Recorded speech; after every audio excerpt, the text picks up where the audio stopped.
begin tonight with Bill O'Reilly, host of the No Spin News on BillO'Reilly.com.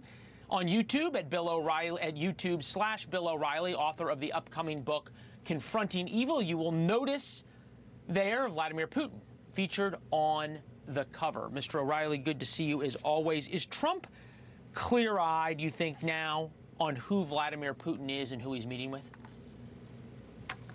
I think so, but I could be wrong. You can't read anybody's mind. I had an interesting back and forth with Mick Mulvaney today, the former chief of staff of Trump, and he still believes that Trump doesn't really get Putin.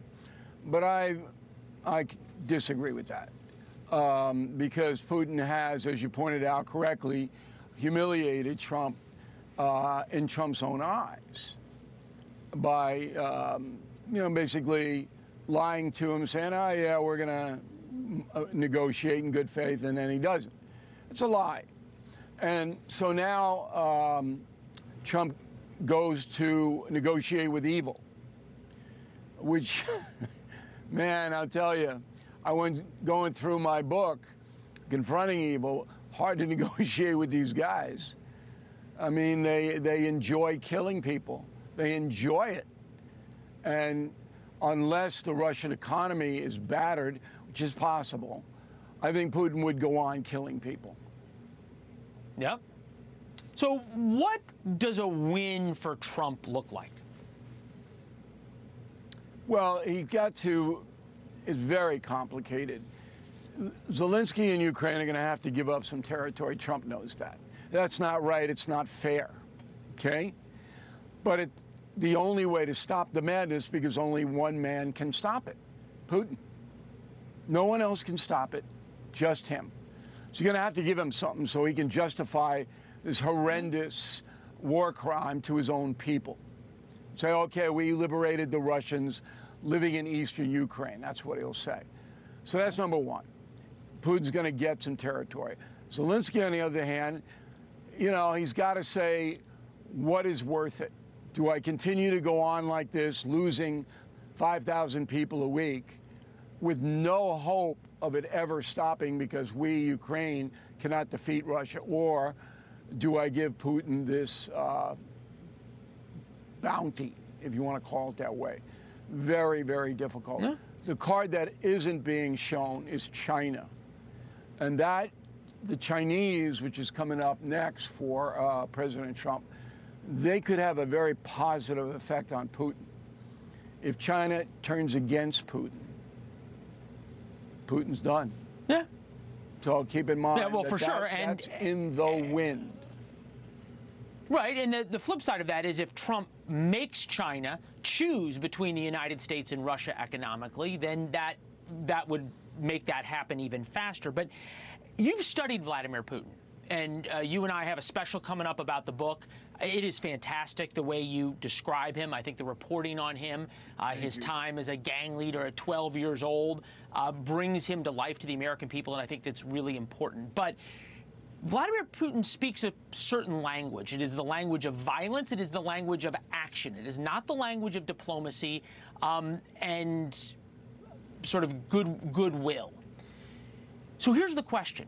When does Trump have to stop with the current threatening of sanctions and threatening of pain and actually speak Putin's language so Putin knows that Trump is serious and Trump is different than all the other presidents who he has played?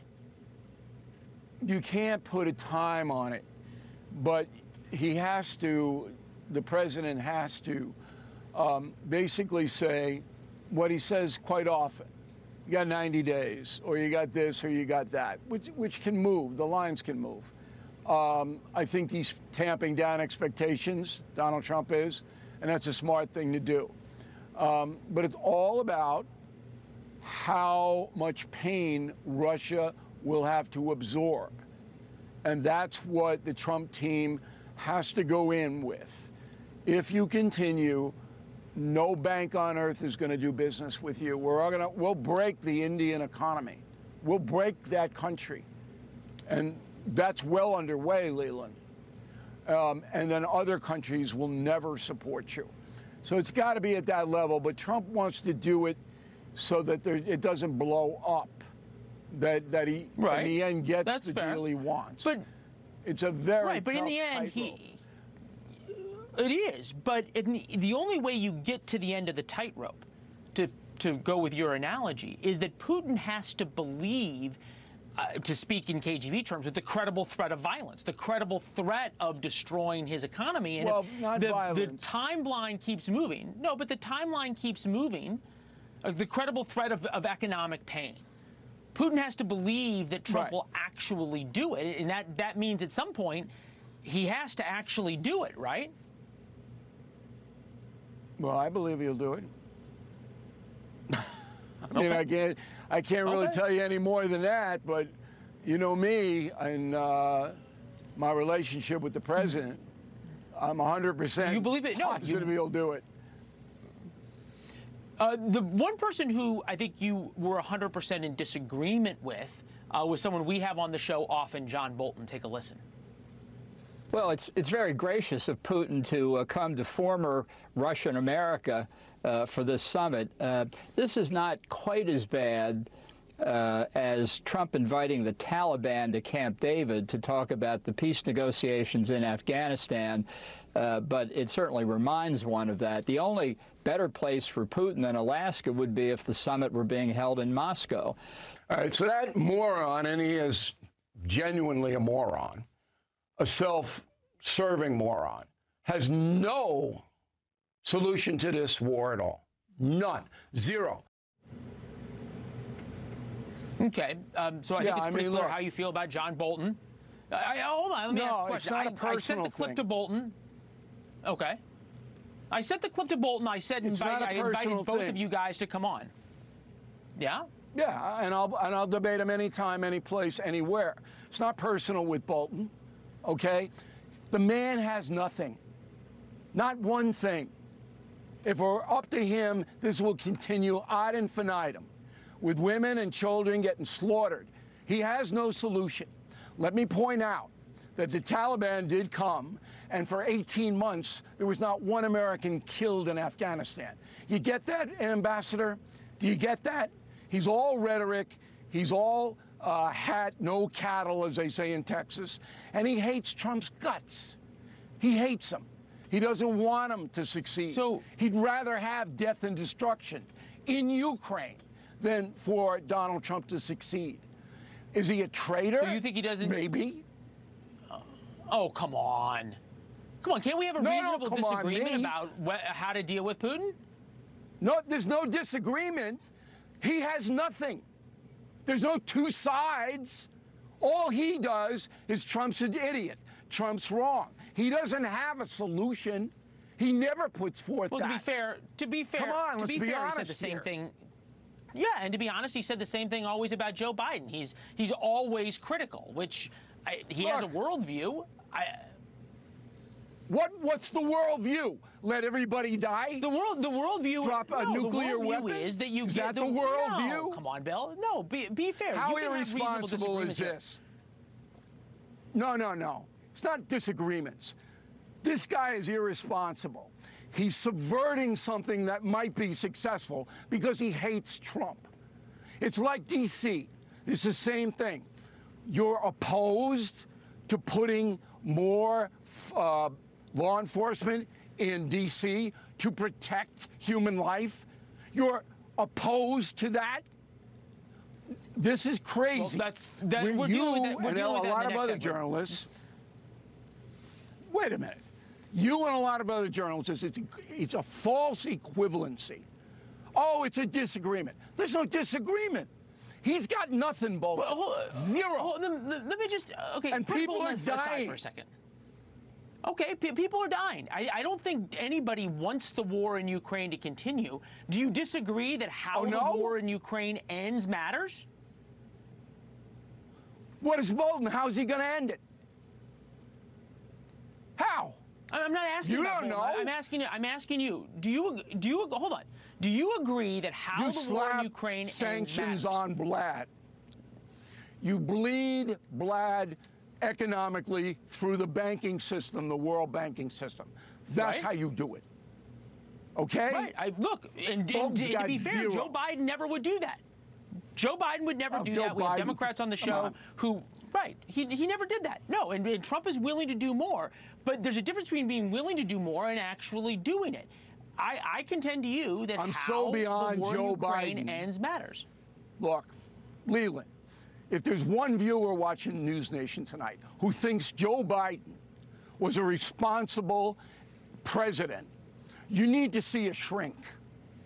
That's how bad the guy was. Putin spit in his face. Okay, that's not what I'm saying, but fine. This is what I'm trying to understand, Bill. You and I think, both agree on a couple of things. One is that the war in Ukraine needs to come to an end. Two, I think, as you pointed out, it's not fair that the Ukrainians need to give up large parts of eastern Ukraine, but, okay, they're going to have to. Now, can't reasonable people, including a lot of Republicans in the U.S. Senate who are supporters of Donald Trump, believe that Putin needs to be punished more? Because if he gets a deal of, okay, he gets half of eastern Ukraine, he's just going to do what he always does, which is invade 6 months from now or restart the offensive in a year. How do you prevent that? Define punish more. What do you want to do? Airborne in there? You want to nuke them? What do you want to do? No, I think it's the point you just made, which is cripple his economy. Where the sanctions and on that's China what Trump, and the sanctions on Russia. That's where we're heading. But you're not going to hear that from Bolton. All Bolton does is want to corrode the process. It's just, it makes me so angry because people are dying. This is not a game. So does it? So if people are dying, do you think that it's worth ending the war in Ukraine by saying Vladimir Putin gets everything up to Kyiv? You agree that there's things that Putin has to agree to that are not in his favor, right? We have to get to a point where he pays some price. You're going to have to break him. If he doesn't stop, the United States, the EU, China, and the rest of the world are going to have to break the man economically. Break him. And what gives you the idea that now the world is ready to do that? I don't know if the world is ready to do it, but Trump doesn't care. What does Putin have Trump can and what does will Putin do have it. to hear? Okay, I'm going to give you the last word here. What does Putin have to hear or see? You've studied him. How do you deliver a message to Vladimir Putin that he understands in his language that this is the end? You have to look him in the eye and say, Vlad, this has to stop. We're going to make a reasonable proposal. You're going to be able to get some land carved out. If you don't stop, we're going to put economic sanctions and your people will starve and you will wind up on a stick. That's what you got to say. And he's got to believe that you mean it, which I think if you said it, I think anyone would believe it. Bill, it's always good to see you. Thank you. Thank you for watching. Subscribe below and download our NewsNation app right now on your phone, and you will get fact-based, unbiased news for all Americans.